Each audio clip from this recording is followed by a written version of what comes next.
Olá, bom dia, graça e paz, 31º dia dos 40 dias de jejum e oração. E a gente vai conversar um pouquinho hoje sobre a obra do Espírito Santo no Antigo Testamento.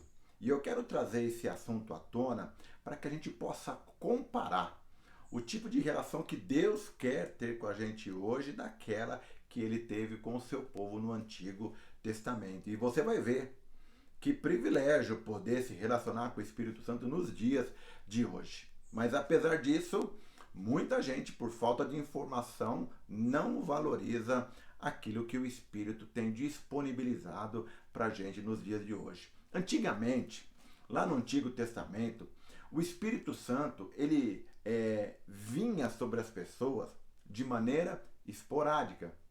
Ele não estava sobre todas as pessoas.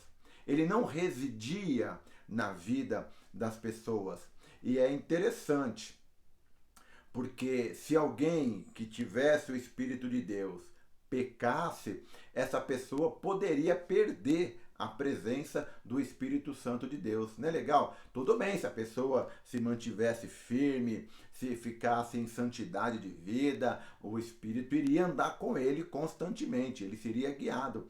Mas caso a pessoa pecasse, insistisse no pecado, o Espírito deixaria de estar com essa pessoa. E a gente vê algumas histórias bem interessantes, alguns exemplos bem legais, onde a gente vê o Espírito vindo sobre a pessoa, dando uma capacitação especial, e o objetivo era só aquele mesmo. Por exemplo, lá em Êxodo, capítulo 31, verso 3, a gente vê ali a Bíblia citando o nome de um rapaz chamado Bezalel. Quando Deus chamou Moisés ali para o Monte Sinai e deu ali as instruções sobre a construção do tabernáculo, que seria esse lugar de adoração, de sacrifício, né, de comunhão com o povo, a gente vê aqui que os objetos que Deus pediu para que fossem confeccionados eram muito detalhados. Então precisou Deus capacitar uma certa pessoa para que entendesse os desenhos e fizesse exatamente aquilo que estava no coração de Deus. Porque a gente se relaciona com Deus, né, fazendo as coisas do jeito dele. E esse Bezalel, ele recebeu uma unção, né? A presença de Deus veio sobre a vida dele e o capacitou a fazer os objetos de artesanato exatamente como estava no coração de Deus. Quer ver outro exemplo? O rei Saul, por exemplo, quando ele foi ungido rei, o povo estava ali numa agonia, queria um rei, porque todas as nações tinham um rei. Deus deu um rei para eles. Esse rei era o rei Saul. E é interessante que o rei Saul, ele foi capacitado pelo Espírito de Deus. Samuel, que também tinha o Espírito de Deus, ele era um profeta, ele conduziu Saul a um determinado lugar onde os profetas se reuniam, e lá ele foi cheio do Espírito. E uma das evidências quando alguém estava cheio do Espírito naquela época, aquela pessoa profetizava. Era nítido, era uma manifestação pública de que aquela pessoa estava cheia do Espírito Santo. Pelo menos no caso do rei Saul foi assim que aconteceu, em outros casos também, mas não todos. E quando o rei Saul começou a reinar sobre a nação de Israel, o Espírito de Deus estava sobre a vida dele. Agora, uma coisa interessante acontece com essa situação, em especial, é que mesmo tendo a presença do Espírito Santo na sua vida, Saul andava pisando na bola. Ele fazia as coisas de acordo com a sua vontade pessoal. Ele obedecia de forma parcial. Ele não fazia exatamente como Deus ordenava. E por causa disso, o Espírito o rejeitou e se retirou dele. Gente, é muito interessante essa relação que havia com o Espírito Santo naquela época. Deus usou o profeta Samuel para dizer exatamente isso, que o Espírito de Deus tinha rejeitado o Saul e que estava se retirando dele. Depois Samuel unge Davi como rei de Israel, e aí a unção de Deus estava, o Espírito de Deus estava sobre o rei Davi. Ainda não era rei, mas ele já foi ungido como rei e foi só uma questão de tempo para que isso acontecesse. E é interessante que quando o Davi peca, né, quando ele adultera e ele mata Urias, ele se arrepende do seu pecado, ele pede exatamente para que o Espírito de Deus não se retirasse dele. Ele já conhecia a história e ele sabia da relação que o Espírito de Deus tinha com as pessoas, e quando houvesse um pecado, uma mancada, o Espírito poderia se retirar da pessoa. Por que eu estou falando isso hoje? Né? Sobre essas histórias. Os profetas, os líderes, né? O próprio Moisés era um homem cheio do Espírito. Né? Moisés, num dia de angústia, pede ajuda para o Senhor, falando que não conseguia liderar o povo sozinho. Deus fala para ele escolher 70 anciãos, né, para que eles também recebessem do Espírito que estava sobre Moisés, para que Moisés tivesse uma ajuda, né, para liderar esse povo. E Moisés, ele expressa no texto de Números capítulo 11, depois você dá uma lidinha no capítulo, o desejo de que todo o povo fosse cheio do Espírito de Deus. Né? Tamanho benefício que isso trazia para a pessoa.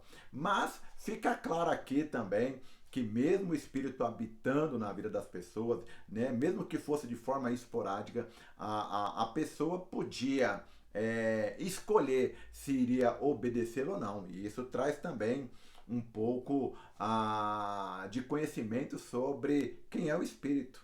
O Espírito é um perfeito cavalheiro.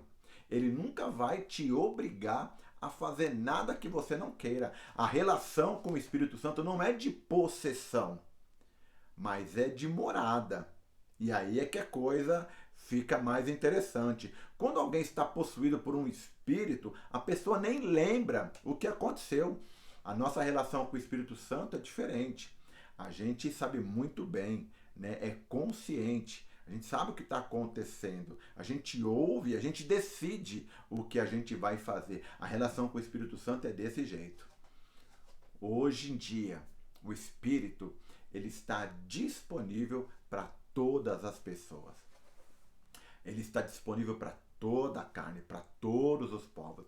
Deus quer que todo ser humano tenha uma experiência com o Espírito Santo, diferentemente daquilo que acontecia lá no Antigo Testamento, que pessoas específicas do seu povo tinham esse privilégio. Hoje em dia não, Deus quer que todo mundo viva uma vida cheia do Espírito. A Bíblia fala que nós somos habitação do Espírito Santo de Deus. E eu quero terminar exatamente lendo esse texto para você que está lá em 1 Coríntios, capítulo 6, verso 18 em diante, quando Paulo ensina que nós somos habitação, somos o templo do Espírito Santo. Por isso a relação que a gente tem com ele é diferente, é permanente. Olha só, fujam da imoralidade sexual.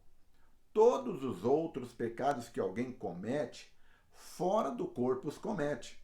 Mas quem peca sexualmente, peca contra o seu próprio corpo. Acaso não sabem que o corpo de vocês, presta atenção aqui, é santuário do Espírito Santo que habita em vocês, que lhes foi dado por Deus e que vocês não são de si mesmo? Quer dizer, o teu corpo não te pertence mais, o teu corpo pertence a Deus, porque você voluntariamente entregou para Ele. Então o Espírito de Deus habita em você. Portanto, glorifiquem a Deus com o seu próprio corpo, porque você foi comprado por alto preço. Então, quando você peca hoje, o Espírito Santo ele não se retira da sua vida. Aleluia! Mas ele fica triste, porque a gente já aprendeu que ele tem emoções. Então, construa uma relação com o Espírito Santo onde a tua vida vai glorificar a Deus. Sabe qual é a ideia? Quando você colocar uma roupa, você jovem, você moça, Pergunta para o Espírito Santo se aquela roupa está dando glória para ele. Sabe por quê? Porque ele vai para o trabalho com você. Quando você estiver ouvindo determinada música ou estiver em determinado ambiente, pergunta se aquilo glorifica o Espírito Santo de Deus. A relação de habitação na minha vida traz uma responsabilidade muito maior, mas também provoca e cria muito mais intimidade entre eu e Deus. Pergunta para o Senhor se Ele quer que você passe o dia inteiro na frente da televisão ou do celular. Isso está dando glória para o nome do Senhor. A relação com o Espírito Santo é muito mais dinâmica, é muito mais gostosa, é muito mais intensa, é muito mais viva. É uma delícia. Sabe por quê?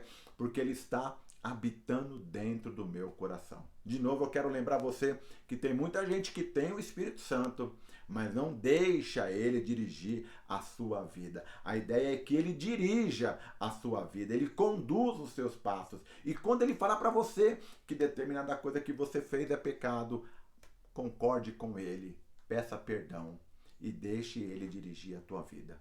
Tá bom? Amanhã a gente fala mais sobre o Espírito Santo. Deus te abençoe.